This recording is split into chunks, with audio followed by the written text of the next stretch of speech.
Hi everyone, hope you're having a good time together in Life Group. Got just a bit of an activity for you to do all together based on what I was talking about on Sunday. We were continuing the series about the Jesus Revolution and the impact that the gospel and the Bible story has had on our society in the West.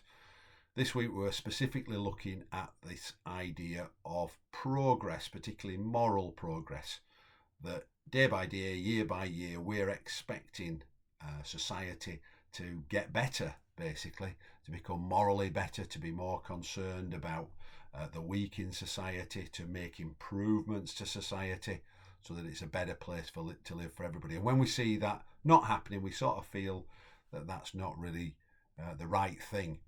And we do feel it's the right thing to be putting our effort into making things better. I tried to explain that way of thinking comes from the Bible story, where we see continually a movement towards a better future. And we see it in small parts, where we see stories of, for instance, the children of Israel coming out of Egypt, coming out of slavery, and into the promised land. And in the bigger story, the arrival of the Messiah, which is predicted, but it's also predicted that he'll suffer and go through hard time in order to bring about the salvation that's promised.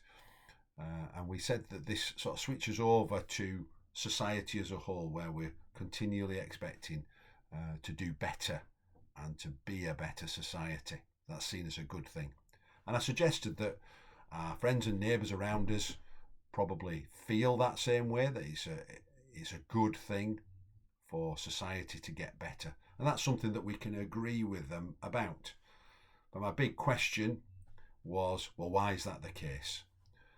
And for us Christians, we believe that the reason for that is the promises God has made us about the future.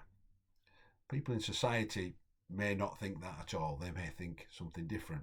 They may well be motivated by the fact that actually, in the times when society has not seemed to be doing well, where we've almost seemed to have gone backwards, we want to really avoid that.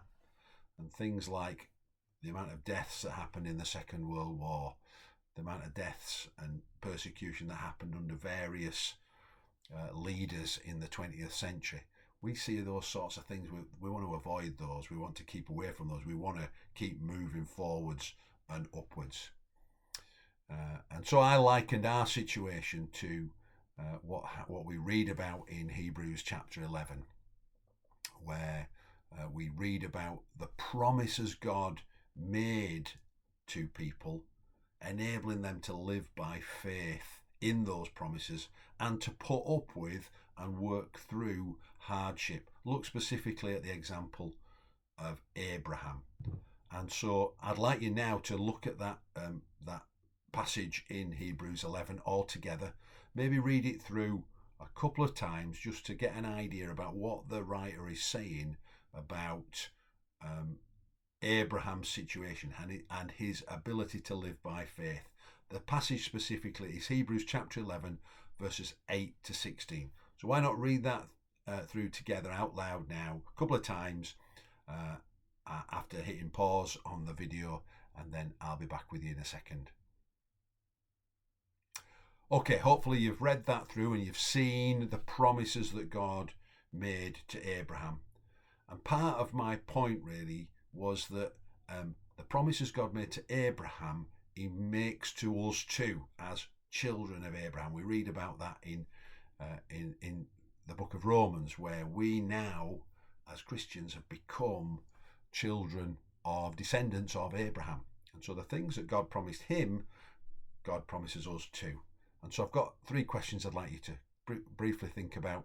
Take as much time over you want over each one if you want to do so. Don't feel like you've got to rush on. But question number one is, what specific promises that God has given to us or to you keep you going, or have kept you going through times of difficulty and sacrifice? The second question is, what areas of injustice do you see today in the world that you really want to pray about? And maybe take some time to pray together about that now. The third question is, how can you encourage each other to keep going and to look to what God has promised? So why don't you take an opportunity to pray for one another and listen to what God the Holy Spirit might say to each other and encourage each other in that way. Hopefully you have a great time doing that all together. I'll see you later, guys. Thank you.